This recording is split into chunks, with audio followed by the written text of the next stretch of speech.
Hello, everybody. Welcome to another beautiful Sapo Saturday. You got your boy, ASAP Froggy, the one, the only, Bingus Frog. What's up?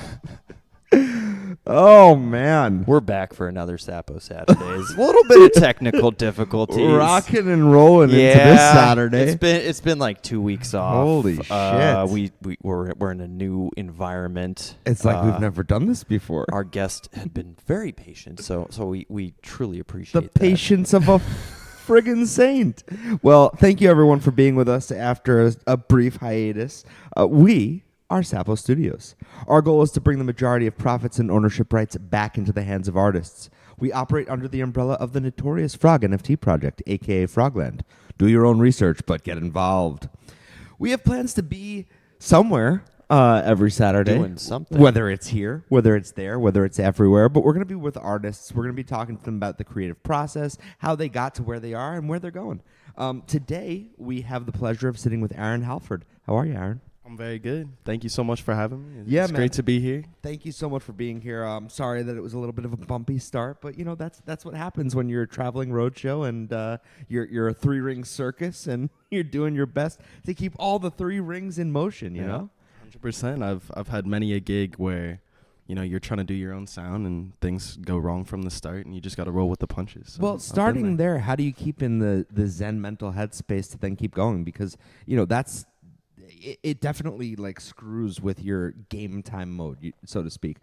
This morning I woke up, I was like, all right, I'm rip roaring ready to go. I'm ready to jump back into this thing. I know my lane and I've always been good at sticking to it. And then, shit happens and you can't control it.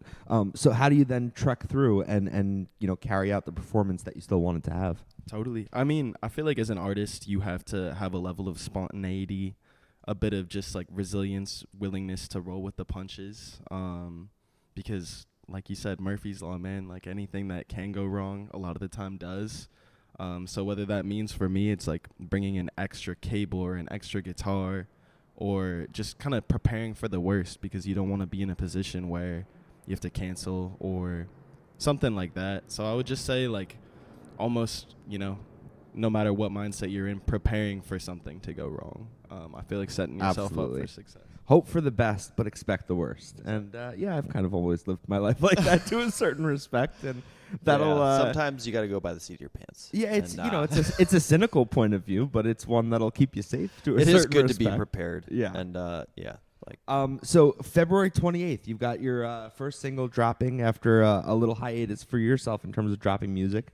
Going to be called 6 Gone. What was the reason for the hiatus? Were you just kind of off creating, or did you have like a crossroads moment in your life? I would say somewhere in between. My last song I put out was, I think, almost a little over 3 years ago now, which is like an extremely long time, I feel like, for an artist to not put anything out. But yeah, I feel like it's not that I wasn't playing music. I feel like I worked on a lot of my production and guitar skills over that time. But COVID for me was definitely like, I found a lack of inspiration in that time. And I feel like so much of when I'm writing music, you're having these interactions and you're living your everyday life and you draw inspiration from the conversations you have, from the stuff you see. But when you're kind of cooped up at home, same thing every day, I found, I don't know, just uninspired, I would say, would be the best word I could use. It's good that you didn't force it. Absolutely. I wrote a lot of bad songs over. Well, at least you were still writing. That's good. That's true. Yeah. Sure. I mean, when you were recording initially, were you recording with other people or were you recording yourself? So my first EP I produced, I played almost every instrument except drums, and then one of my good friends helped me with like some lead guitar. But my goal is at least kind of preparing for the worst, having to be self-sufficient if you need to be. So yeah, I would say I started doing a lot of the recording, and then as I've gotten older and made more connections, I've kind of helped people had people fill in the gaps. Yeah, and I'm just thinking about the physical recording itself outside of playing the instruments, whether you were working with other people, because for some people during COVID, if you were recording yourself, it didn't stop you from continuing going. And you said you did do some recording and laying down some tracks during COVID. And I'm just wondering, was that a difference in your process from what you were doing initially? Were you working with other people and you felt that lack of connection to the process? Definitely. I think that so much of music is just kind of like bouncing ideas off of other people, feeling the energy in the room. And when it's just you in the room, sometimes it's like, I don't know. It can only go so far. Exactly. Yeah. Exactly. And so I was doing all my own recording. But I don't know. There's something about like when you're playing all the instruments yourself, it doesn't feel like the communal experience that music like should be. Right. Okay, so let's go back to the beginning where it all started. Yeah. I understand that your dad was a musician as well, and or maybe still is a musician, and that he was bringing you on stage as early as 5. So talk to me a little bit about what that was, what kind of a musician he was, and what those performances were. Yeah, so my dad, I would describe his music as like Americana, but like rock, blues, country, kind of everything that falls in between there. That's why you got that telly over there. Absolutely. Yeah. And yeah, he was putting me on to like B.B. King, Rolling Stones, Led Zeppelin, like a lot of that stuff kind of from a young age. And it was kind of unavoidable. Like I feel like I had to be a musician just being around it so much. Was he a solo artist or did he have a band? I guess you could say both. Like his band is Jeffrey Halford and the Healers, and he kind of like leads the charge, but he's had a band as long as I've, been alive. And randomly he's caught on big time in Holland and Germany, so he tours there like for a couple months out of the year every year now. And when he brought you on stage at 5, were you just kind of the mascot and you were dancing around in sunglasses, or were you providing some sort of instrumentals as well? I was singing. No kidding. Yeah, I was definitely some novelty there of having like a young kid on stage singing. But no, I was doing like, I think one of the first songs I remember doing was like Drive My Car by the Beatles, or some Sam Cooke, or I don't know, some stuff that like no 5-year-old should really have business singing. And what was your dad's main instrument? His voice, or did he vocals and guitar? Okay, guitar. Okay, so did he teach you guitar? So, I mean, I'm sure he helped me kind of get my foundation, but so much of it, it's like, as much as I love my dad, sometimes when your dad's your teacher, it's like, fuck out of here. Like, I don't want to learn from you. Well, yeah, and I was going to ask you about that because, that's something that some kids form a sense of rebellion against whatever their parent is doing. So even just the fact that he was a musician, was there any part of you that was like, even though I like this, I don't know if I like this? It's a good question. I would say as much as I probably wanted to rebel against him, that was one thing I just I had to put my guard down. Yeah. I couldn't. But no, I would say like plenty of credit to him in terms of my musical taste, and like the opportunities he's given, and probably stuff I couldn't even like describe. That's just like a part of me. But in terms of like learning most of the instruments, I feel like I've done a lot of that work myself, which has made me a better musician. So literally self-taught, or did you take lessons when you were growing up? I took, I would say, maybe a handful of keyboard lessons. Never really a guitar lesson until last year, actually. Oh, wow. So well, then you have, like, we were listening to some random classic rock this morning. I don't even remember what song was playing, but you were just, like, playing along to it. And I don't know if you knew that song prior. But I was wondering the same thing. But from my perspective, it just looked like you were playing to it by ear. I was. Yeah. So I definitely, like, knew the song, not as an instrumentalist, but I love rock. Yeah, like you knew. I like knew where it was going. Song, exactly. Right, but like you didn't like cover that song before, totally. with your dad's band or something like that. No, exactly. And so like part of being self-taught, I feel like, is strengthening that like ear muscle. Totally. Which is like maybe the most valuable thing to have as a musician, is just kind of like, it's a little bit of trial and error, but it is a wild thing that like as a musician you're like, oh, I need to like focus on like the playing aspect and like the technicalities of moving my fingers, hitting the chords, like playing in time. But then when you start to play with somebody, if you're only focused on that, then you're not actually playing with them. Totally. Because your ears need to be involved. Yeah, 100%. And I would say like in terms of learning my instrument, so much of it was just listening to the songs I love and trying to figure them out without like a chord sheet or I don't know. It's kind of like trying to drive here without GPS. Like I'm so bad at you get better. both I'm of those. so bad at that. Yeah. But that's about flexing those muscles, right? Yeah. And that's something we've talked about as well. Whether it's whatever your lane is, whatever your craft is, you have to be able to put in that time and give it And that be respect. willing to. Yeah. In I feel like order a lot to of people cultivate want those easy. talents. People want it easy. Yeah. They don't want So to do the work. when Easy does it over there. Aggressive. No, I'm just kidding. So when you started writing songs at 14, was that keyboard stuff or what were you writing?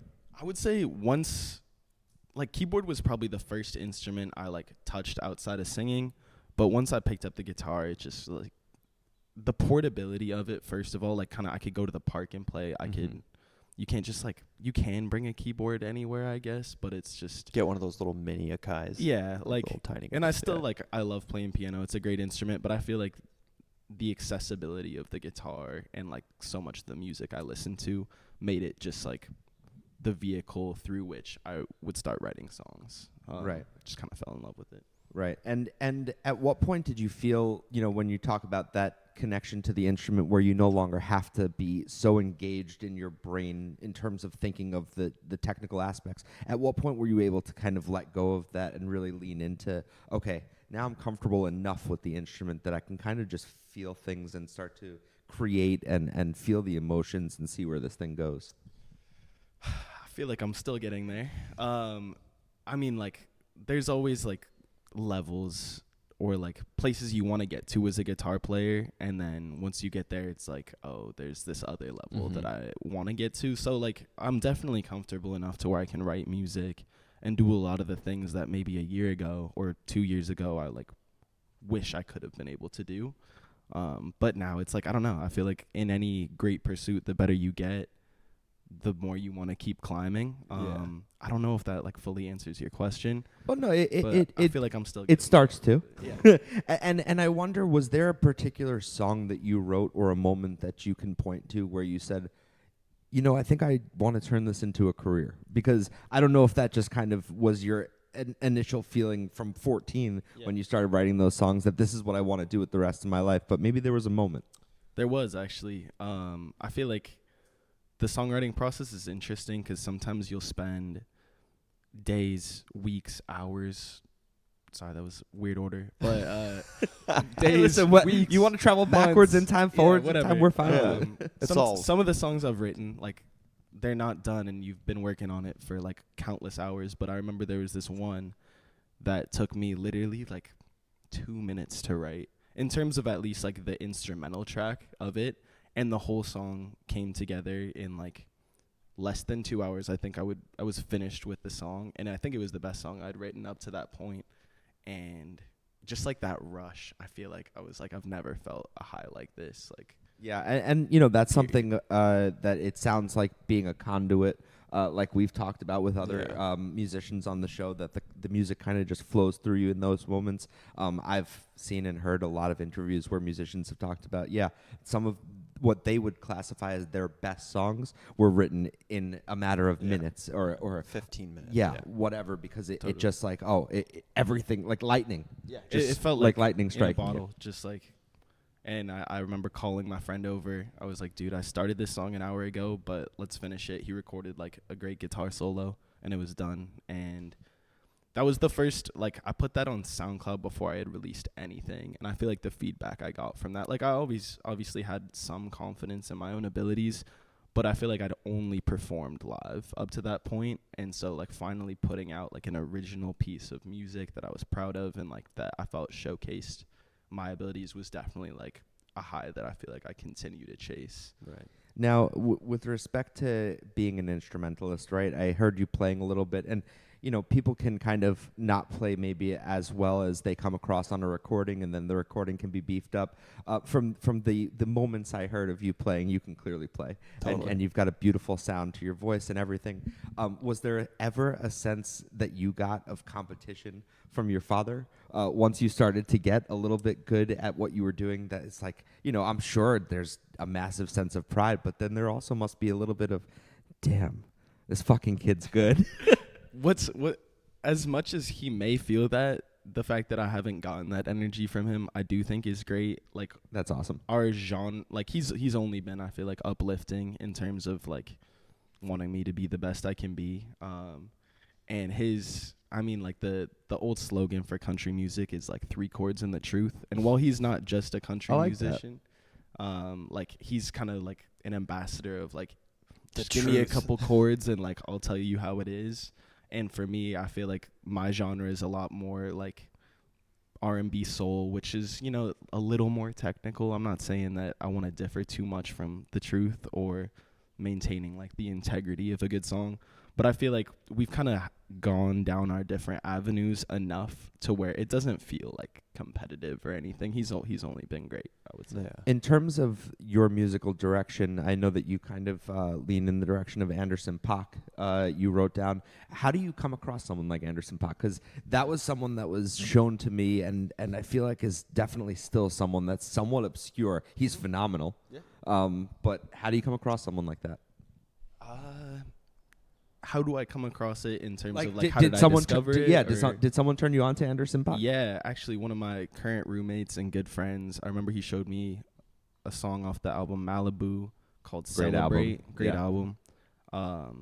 And that was kind of before I even knew like who he was or what He's he so looked good. like. Yeah, He's like so sick. I heard that song and it was so like well written, organic, and I immediately like listened to the whole album, and then I saw how good of a drummer and I was rapper, about to say, like, and like, I mean, he's just been like my favorite like current musician basically since Malibu came out. Like, When you write music, do you find that it's kind of like, okay, I've written this for public consumption, I'm done with it. I don't want to hear it ever again, because I know that a lot of artists don't want to watch their stuff if they're filmmakers, let's say, or actors, and it's just like, I really can't watch myself. I feel like I did a good job, but I want to separate myself from all of that now and move on to the next thing. Or do you listen to your own music? So I was jamming it on the way here, man. Hell yeah, hell yeah.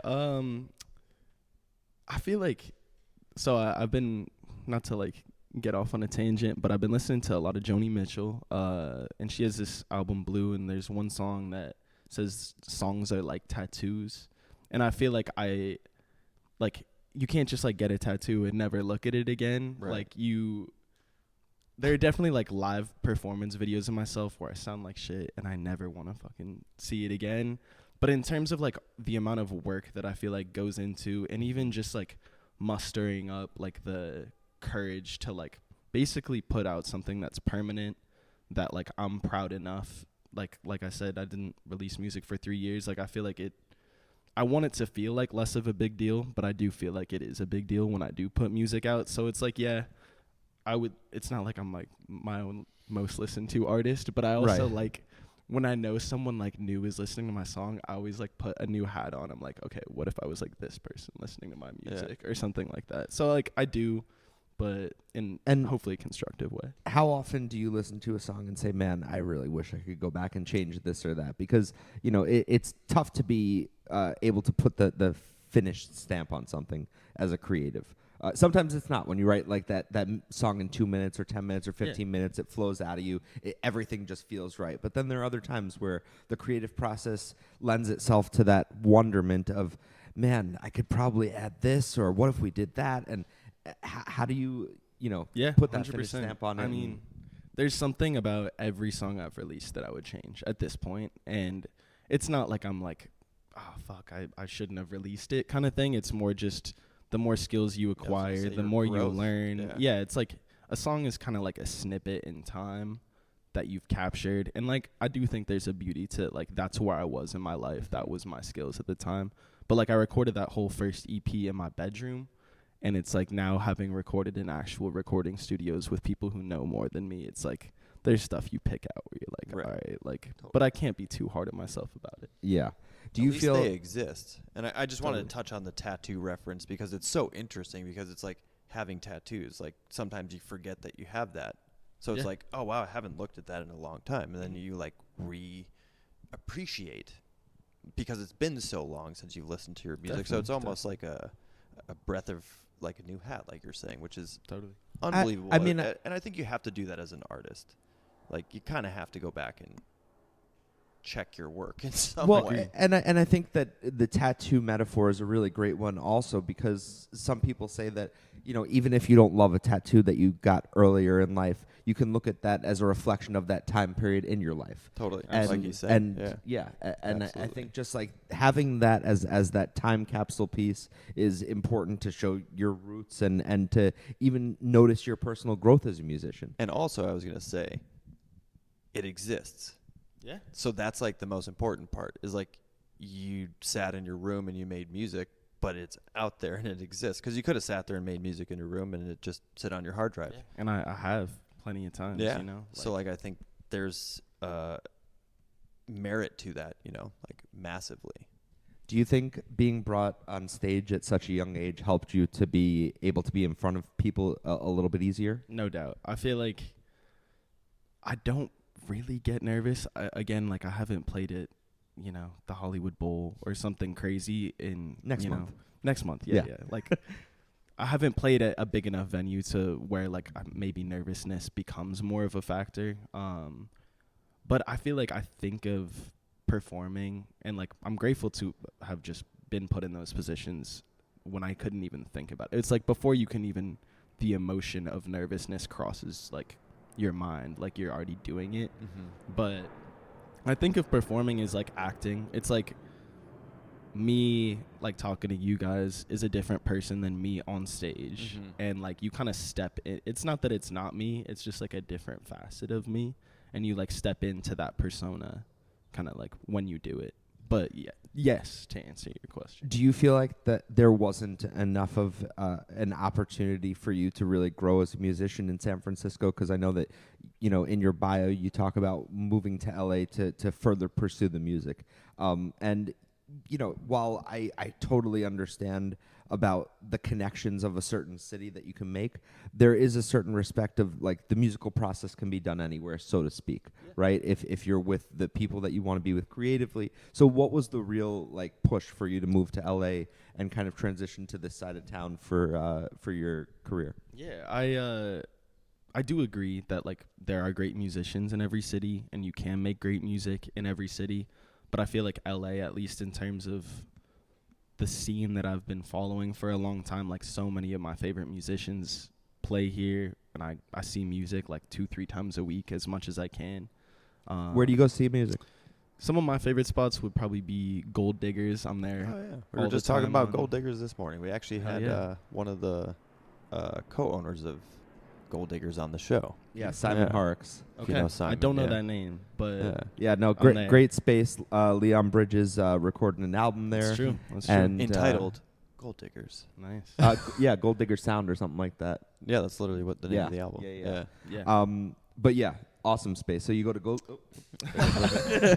Got excited there. So you go to Gold Diggers. Gold Diggers. I love Lodge Room in Highland Park. Is a little bit bigger of a venue, but some of my favorite shows I've seen are there. Laundry Room, you said? It's called Lodge Room. Oh, Lodge Room. It's like we've been to Laundry Room. Dirty Laundry. Dirty Laundry. Yeah, you're thinking of Dirty Laundry. Yeah. The Trube in, I guess it's like Beverly Hills, Troubadour, yeah. Beverly Hills, West Hollywood. And do you generally try to go and see whoever is playing at a place, or do you follow certain like groups? It's a combination. Like I like to be a little spontaneous, and if someone that I trust says that this person's the shit, like I'm there. But there's plenty of musicians that I follow as well, where it's when they're in town or when they're playing. Like, have you seen Anderson .Paak live? I have, not as much as I would like to have, but when he was in Vegas with Bruno doing Silk Sonic, I bought myself a nosebleeder and got to see him, which was amazing. And then I actually, like a year ago, ran into him at a coffee shop in Silver Lake. Did you go up to him? And yeah, I had to, like man. in those moments, like you're like, damn it, I don't want to bother this person, totally. but like, I gotta do something. Yeah, like, what'd you say? What so he was wearing like a full jumpsuit, and I was like literally writing lyrics. I was wearing the same full jumpsuit. I was literally just like at this coffee shop writing lyrics in my notebook, and he's like, to me, like the most unmistakable dude ever. And he orders his coffee and goes to the bathroom. He like walks by me to go to the bathroom, and the bathroom's locked. And I'm like, fuck yes, this is my moment. Like, he's waiting outside the bathroom, and I just went up. And I was like, and you cornered him. I basically did in the most respectful way possible. He's like, gotta take a shit. He's like, I don't want to talk to you right now. Anderson Paak tells this story very differently to his friends. No, and I was just like, hey, man, just want to say, like, you're literally I don't know, like, the most praise you can offer a human being. I was like, you were, like, so much the reason why I'm here writing lyrics and making music. I love what you're doing. And, you know, there was definitely, like, there's always a part of you that's like, listen to my album. Like, yeah. Right. But I felt like it wasn't the time or place, and I just had, like, I think that's the most starstruck I've ever been. Like, it's like meeting your idol. What was he just thankful and, like, that super kind of thing? nice. He, like, gave me, like, the greatest dap up, took a selfie with me. Oh, hell yeah. And had his, like, arm around me in the selfie. So nice. It was cool. It was nice. It's always great when you can meet someone that's at that stage and they're still humble. And they live up to the expectation. They don't ruin the visualization that and you've had in your even though head. he's got to take a massive shit, he's not like seeming like he's itching to get out of there. Like, good guy, you know, really good guy. Definitely. But yeah, it's the same thing where if he's playing around town, I'm in there. Like, hell yeah. 100%. So when you sit down to write music, are all of your songs I don't know what I would call isolated incidents, so to speak, or when you sit down, do you think, okay, I'm writing an album? And these songs are going to connect in some way, and there's going to be some sort of a through line? I wouldn't say so yet. I think right now, like, a concept album or an album that, like, thematically flows from start to finish is something I absolutely want to do. But I feel like I'm still, like, kind of getting my bearings, and it's kind of one step at a time. Like, at the moment, just, like, if you have a great idea, like, see what speaks to you. I feel like I've written about, like, political shit. I've written about, like, love, heartbreak, and kind of a variety of different topics. And I don't know, I feel like I need to write more good songs to get to that point. Do you think that at the end of the day, you're more trying to convey a feeling or a message when it comes to your music? It's a great question.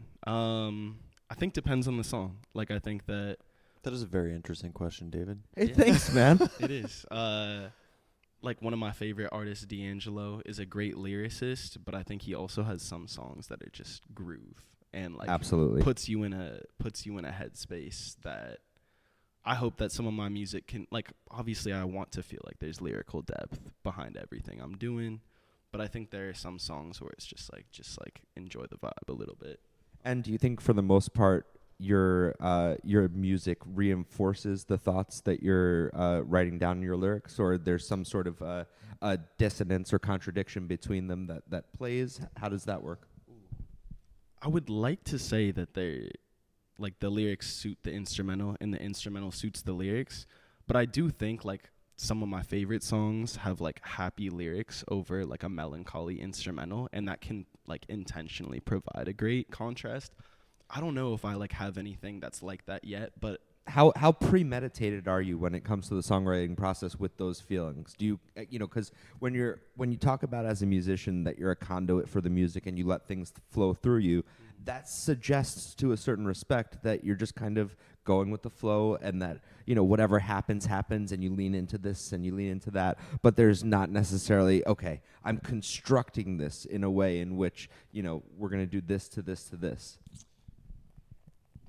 I don't know if this answers your question, but okay, I feel like the two, like, I definitely try to make the two match up, and I feel like whatever, like, the two ways I write songs are basically, like, I have a lyrical idea and I want to try to make an instrumental that lines up or at least conveys the emotion of the lyrics I'm writing. And then sometimes I'll, like, create a great instrumental and try to, like, figure out what that's saying to me.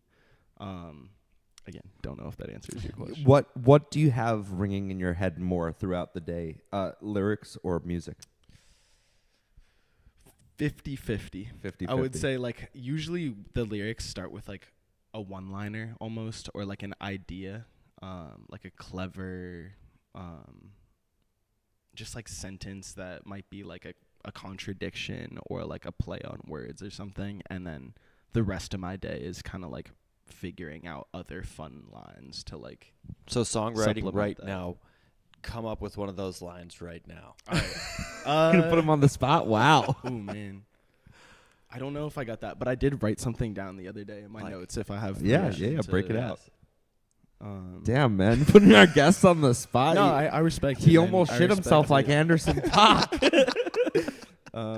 Shout out Anderson .Paak. I love Anderson. We love you, .Paak. man. We're just joking around. If I could ever interview Anderson .Paak, that would be amazing. I'm not trying to, you know. So this one, I was just at work yesterday, and music is like the dream. But I work at actually the same restaurant as your friend Joe. Yeah, that's we met at the holiday party. Exactly. And so yesterday, I, after 7 hours of serving tables, was rolling up napkins or rolling silverware up in napkins. We are very familiar with making roll-ups. We did lots of silverware rolling. Exactly. And I felt like that was just kind of like a interesting. I haven't gone far with the line, but I felt like it was kind of a good metaphor for like me spending my time doing shit that I don't want to do as a means to get to where I want to go. Yeah. So like the chorus idea I had for the song was like, you know, like I want to do all these great things, but until then I'm rolling silverware in a napkin. Kind of. Nice. Do you have like a melody in your head for it? Rolling silverware in a napkin, or like folding forks and knives in a napkin. Yeah, something like that. Yeah. I don't know. That's cool. You got such a fucking smooth voice, man. Yeah, you do have a wonderful timbre to your vocals. Yes. Appreciate that. You know, there are some creatives that talk about the idea that they're constantly embracing thoughts about their craft, and it makes it difficult to be present. So Jerry Seinfeld, for instance, is always thinking of material. And I remember one interview I saw with him where the interviewer says to him, so when you're sitting at dinner with your wife, yeah, I'm thinking of bits. That's it. And he goes, so you're not really with your wife? No, I'm never actually with my wife. You know what? That was a bit. That was a bit, yes. But is there any part of you that feels that way? You know, you're kind of living in this world where your creative self is always kind of taking the wheel? I think that there's a balance for sure. Like I think that those types of people who are like too opportunistic can be kind of insufferable. That's like, true. Listen to my totally. to my album right now, man. Right. And so I think that they're like, to be fully present, you kind of have to be like in the conversation. And it's not like, you know, someone maybe drops like a great one-liner. It's not like I'm like, oh dude, that's a song. Like maybe I'll write that down and like stash it for later. Like I don't know. That would be pretty insufferable. Yeah. Like, totally. So it's like, dude, Aaron's just fucking talking about all these hypothetical songs again, man. It's like, dude, I'm just trying to like have a conversation. Yeah. Like that's not a fucking song. I just invited him for a beer and needed to open up about my love life, and he's just, oh, dude, that's a great song. Yeah, totally. So I think that like I try to like stash it on my own, and like, you know, maybe if there's someone who shares my creative vision, like maybe I'll say something. Yeah. But I feel like it's more like, oh, that's something I want to explore later on my own time, rather than like, I don't know. Like I would say I never go into an interaction like in an opportunistic way, but there's definitely times where someone says something, I'm like, oh shit. Yeah. Like, Yeah, for sure. You know, we can definitely commiserate with this idea of like the rolling of the silverware until you get to where you want to be. And I'm kind of wondering, with taking risks. That comes with taking risk, but it also comes with having a strong constitution and having the will to push on. You know, something we've seen people talk about a lot is this idea that, you know, the successful people just don't quit. They just keep going, and you can't push them down, and you can't stop them. I'll tell you something after we're off the air, but yeah, there are some people that don't quit, but it's just not good. Well, it doesn't get better. No, I know. So like as long as sure, I know what you're saying there too. That is a factor. Sure, yeah, I know. Easy does it there, man. You know, I'm trying to think positively, but the the point that I was trying to get at before my co-host here sent it crashing and burning is, you know, where do you get that will to push on?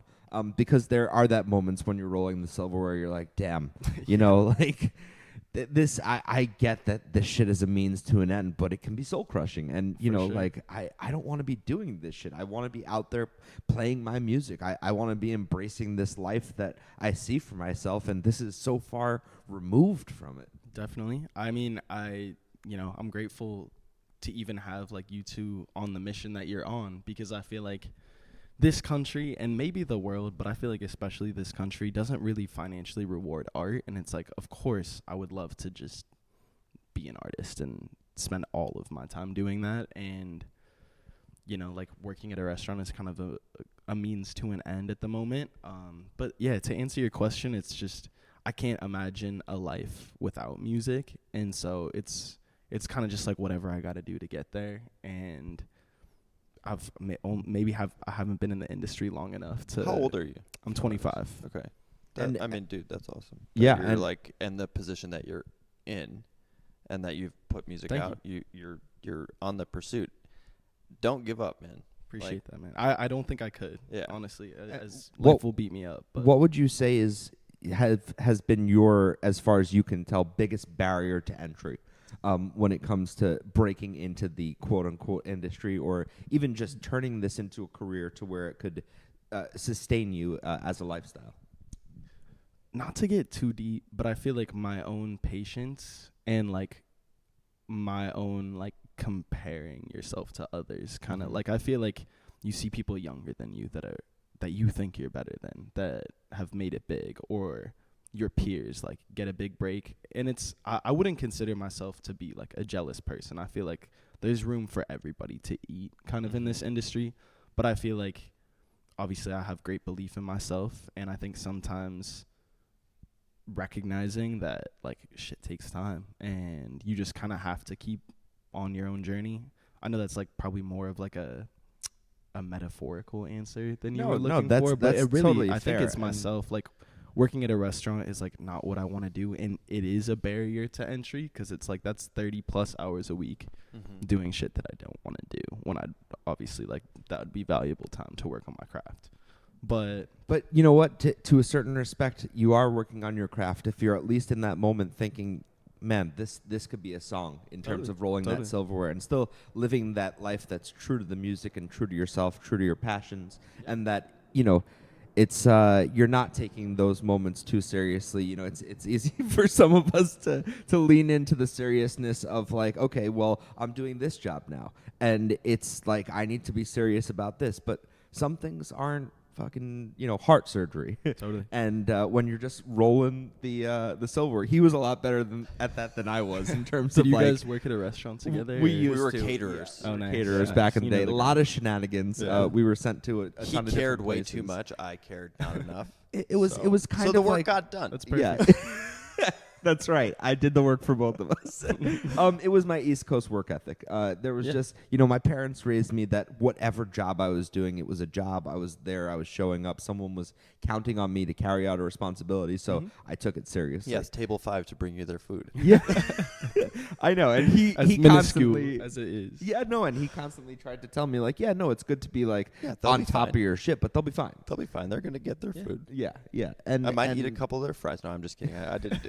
No, but it you know, as much as we joke about all of this, I think it's important that when you go after your dreams, and there are things that you have to do along the way in order to survive, you don't get lost in those things, and you don't forget the dream that you're going after, and the greater purpose, and why you're doing all of this stuff, that it is a means to an end, and that, you know, you're not trying to be a professional waiter or a professional this or a professional that, you know, or, you know, you wind up being an assistant for someone fantastic in the industry, thinking like it's going to be an amazing opportunity for you. We talked to, I think, Greg Revert about that. But if you're too good as that assistant, you become invaluable, and you can never be brought up to that next place because they need you as that assistant. And, you know, it's maybe a sense of living in this discomfort of not knowing. Totally. But, because there was definitely moments like along the catering route where it was like, dude, what am I doing?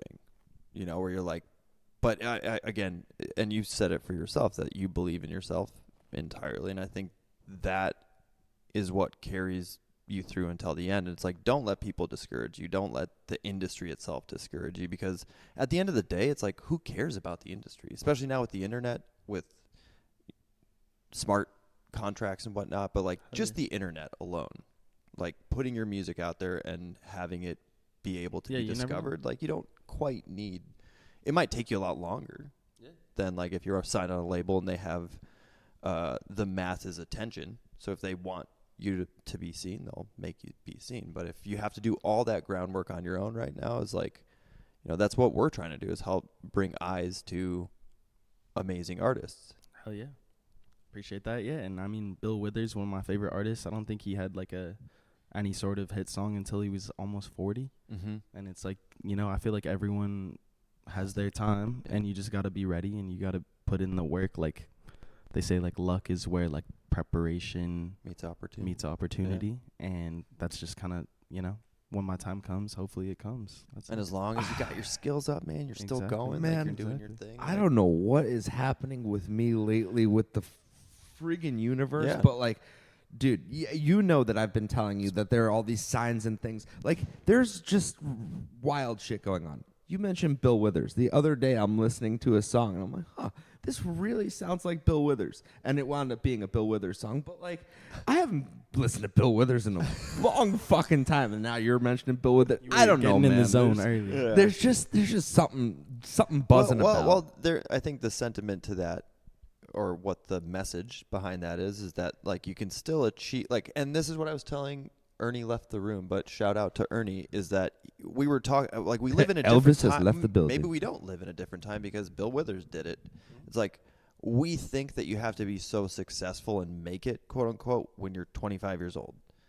Like, that's the perception that we have. Well, and like, maybe you think that. I've come to terms with the fact that that's not the case because I've had to exactly. survive. And when I see people, thank God, like Samuel L. Jackson and Harrison Ford and the multitude of other people that I can't think of off the top of my head right now that didn't actually make it until after they were 40, I'm like, thank fucking God. But music's not sports, so thank you. Yeah, right.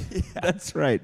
Music is not sports. Acting shout out and to directing Bob Weir, and producing. keeping it going. Like Grateful Dead. Hell yeah. Yeah, it's like, but many people might have left at this point.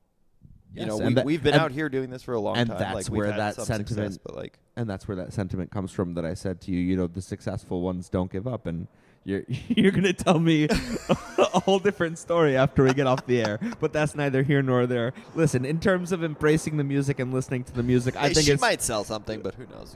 Easy does it, man. Okay, it's time to listen to some music, I think, before we go too off the rails. Hell yeah. I definitely want to hear what you've got packing over there because I heard a little snippet. When we were doing before, the sound check, and it was gorgeous, and I'm really excited for it. So looking forward to it, man. Yeah, thank you for giving us a little bit of perspective on where you're coming from and where you're going, and let's take a 2-3 minute break. And question, because like we talked to a lot of artists about coming back on the show. We learn about you, but we also like to learn about like the songwriting process and like allowing viewers to kind of see the tinkering come together to like what it is. So would you be interested in coming back on the show in the future to do like full on jam session with the Daves? Let's do it. All right. Yeah. So I think that'd be a lot of fun. I think ASAP over there setting up the future jam session. I like it. Like I got a telly and some guitars that you could probably shred. Yeah. It's always exciting for us when someone comes in and actually knows how to play music really well because we have really well is and I say that. Meanwhile, Dave plays music really well and Thanks, makes man. some great tracks. So I'm minimalizing it, but there are times where we've had our jam sessions just between the two of us, and it takes time to like kind of get into a groove and figure out where the song is going.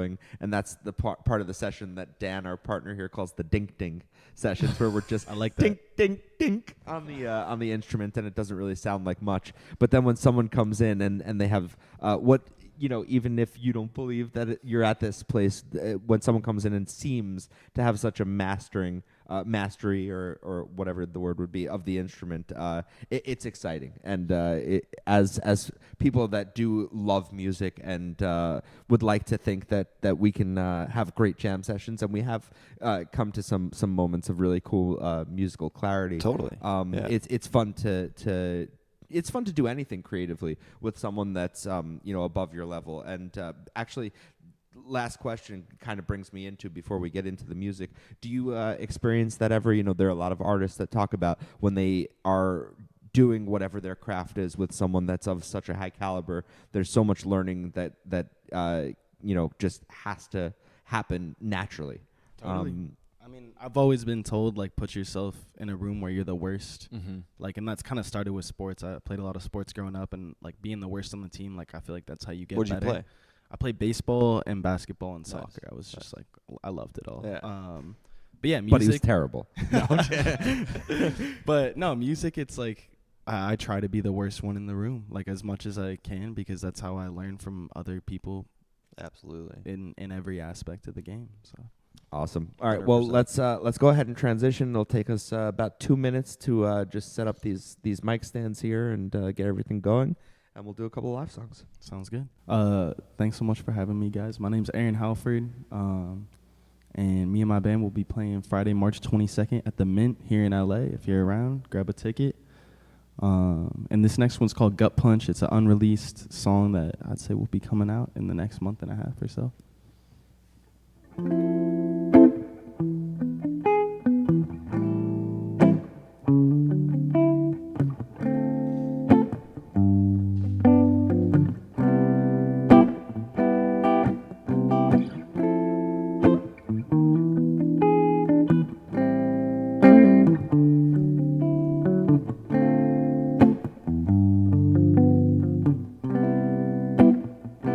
It's like trying to move a mountain and trying to stop the rain.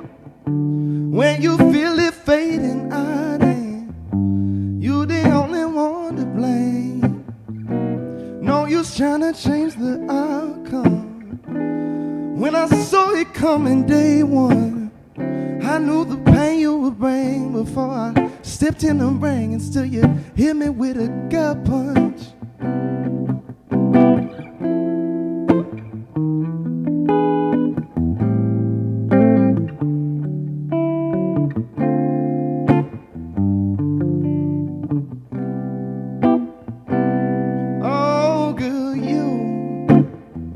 Knocking me down, took to get up when you're glued to the ground and can't move.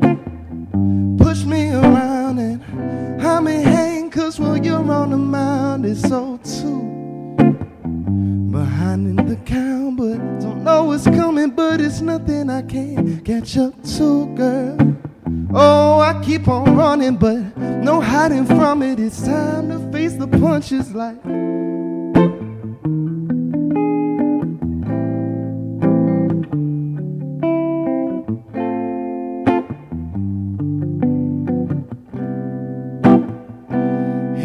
trying to move a mountain, trying to stop the rain.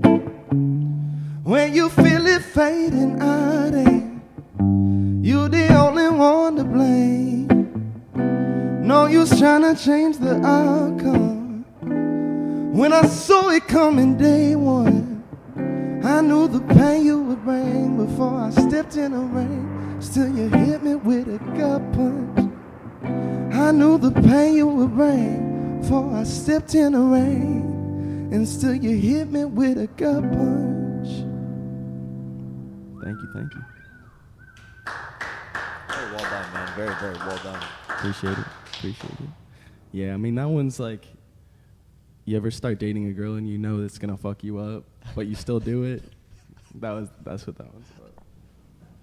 Absolutely. Hell yeah. It's going to be a gut punch regardless. I knew the pain you would bring. Yeah, I mean that's how I feel about being a Jewish man in his early 30s, prone to lactose intolerance. You know, I know when I'm eating the ice cream, it's going to get there to that Exactly. stomach ache, but you just know, do you it still anyway, gotta feel man. it. You still gotta feel it. Yeah. All right. This next one is the title track from my EP. So I wrote this one a minute ago, but Nice. let's do it.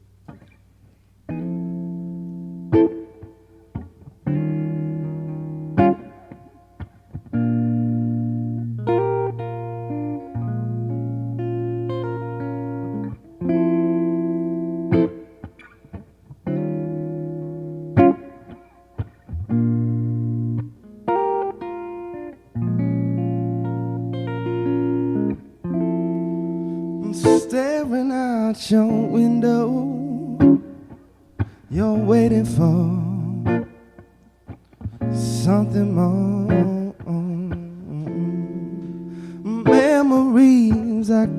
rays come flooding back when I see your face. But I don't wanna get closer. Either I'm lonely or ashamed. I'm broken, bruised, and unafraid. But even when I need you most, girl, every cigarette tastes like burnt regret. I'm remembering things were better then.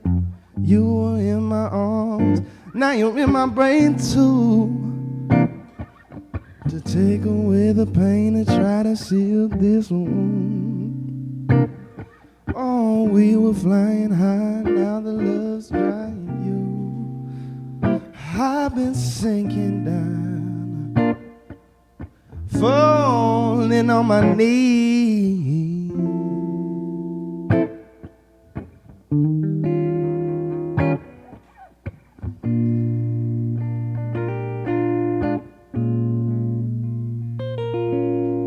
Inside I fall apart. This should end before it starts. Leave me with a broken heart, but we don't need to go that far. Inside I fall apart. This should end before it starts. Leave me with a broken heart, but we don't need to go that far. You were in my arms, now you're in my brain too. I've been thinking to take away the pain, try to seal this wound. Baby, we were flying high, now the love's drying you. I've been sinking down, falling on my knees. But I don't wanna get closer.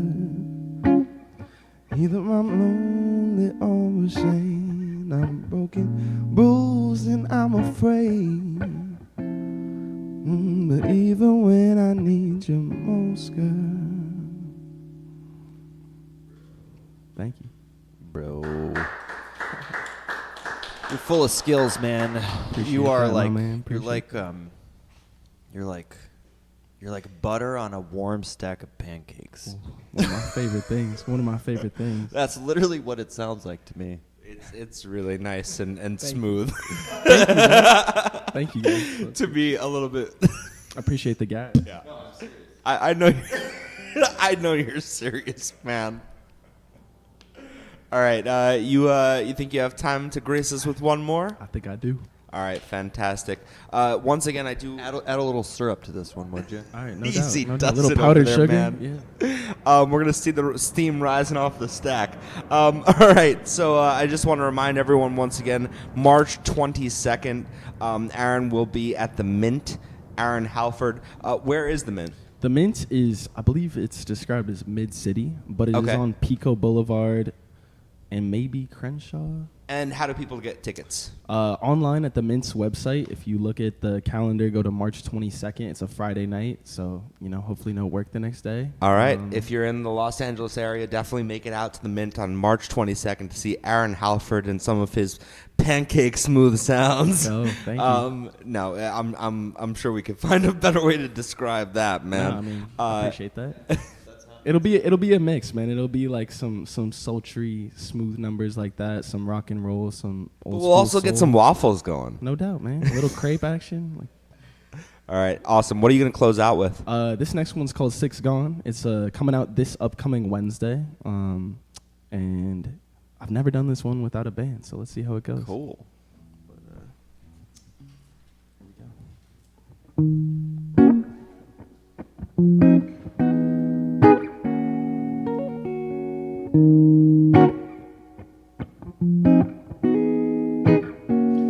Girl, got me feeling 6 gone and 34 more, like I'm on the afternoon.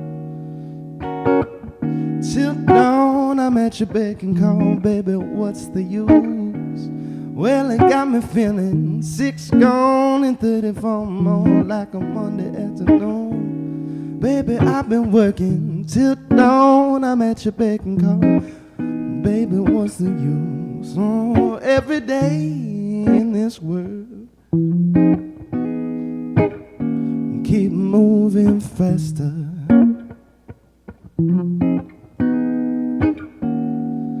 And since you became unfurled, all this glass just feels like plastic. Girl, got me feeling 6 gone and 34 more like a Monday afternoon. Baby, I've been working till dawn. I'm at your beck and call, baby. What's the use? Got me feeling 6 gone and 34 more like a Monday afternoon. Baby, I've been working till dawn. I'm at your beck and call, baby. What's the use? Oh, now. Baby, I worked overtime with no lunch breaks, but it seemed you only noticed the mistakes. Girl, when I came you were home with flowers and champagne. We was doing all right till you put training wheels on a stationary bike. Hold on.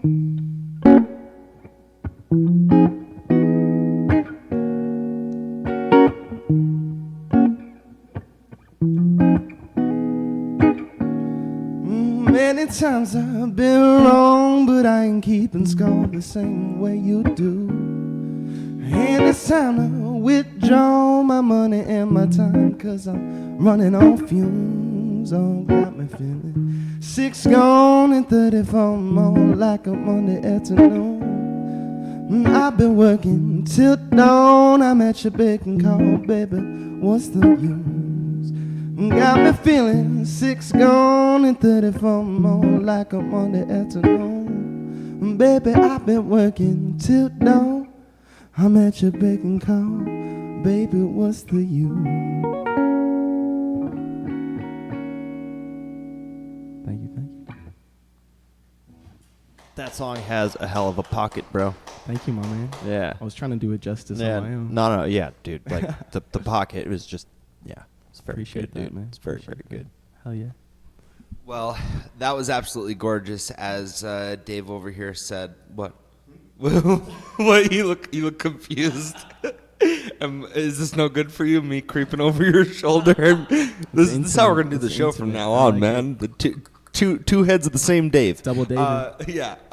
No, but we really appreciate you coming in, man. It was a beautiful performance. Really glad that people got to see a little bit of your showcase talent here, and to see Aaron live once again. You're gonna go to March 22nd. You're gonna go to the Mint, and you're gonna see Aaron play live. I'm hoping to be around for that show, and if I am in town, I'm definitely gonna stop by. Hell yeah. Should be a good time. In terms of artists receiving some compensation for their work, at the least we can do is bring you into the Frogland community here. Right. So we are operating under the branch of the Notorious Frog NFT project, aka Frogland, as I say in my spiel, and we would love to gift you a Notorious Frog NFT and bring you into the community and have you be a musical frog in our pond. I honestly don't know what. He's like I don't know what the fuck that means. Cool, whatever. No, did you want to say something? I was gonna say he looks very confused and has no idea. Sorry. Yeah, I don't know much about it. No. That's fine. Basically, it's great. Basically, the whole idea with NFTs initially was to put power back into the hands of creatives. There are so many instances in which the creatives aren't getting paid what they deserve, or they're not getting the royalties from their work that people are making money hand over fist when they sell and resell the art, whatever that art may be. So NFTs were a way in which these things called smart contracts were able to be put into place so that people were able to get the money that they deserve for whatever their craft may be. Some NFT projects definitely strayed very far away from that, as does happen when money changes hands and things, head in that direction. But the Notorious Frog team has always, truly represented what NFTs were all about as far as we're concerned. They're really good people that are really behind community and artists, and and they're helping us fulfill this vision. And so we welcome you into the community. We hope that cryptocurrency and NFTs continue to explode. It looks like crypto is hopefully moving into a bull market, and maybe these things will be worth something major someday. Cool. We'll see. But in the meantime, it's great to just bring new people into the community that we feel are not only wonderful artists, but are good, kind, humble people, which I can say that I feel you are. Thank you. And I think you'd be a welcome addition to this community. And I look forward to collaborating with you musically further in the future now that Dave has gotten you to commit to a jam session. Let's do it, man. Let's do it. All right. Well, I'd love to jam with you, man. Sounds good, man. Me too. Yeah, I think it'll be a good time. All right. Well, thank you, everyone, for listening. As I always say, we couldn't do this without all of you tuning in. So we appreciate your support. Mama Gabriel, I see you out there. You're always there, and I love you so much. So thank you for being there. And, of course, our Notorious Frog team, we love you as well. All right. This has been another Sapo Studios Scratch Track Saturday. Thank you for joining us. We'll be back next time. Sapo Studios,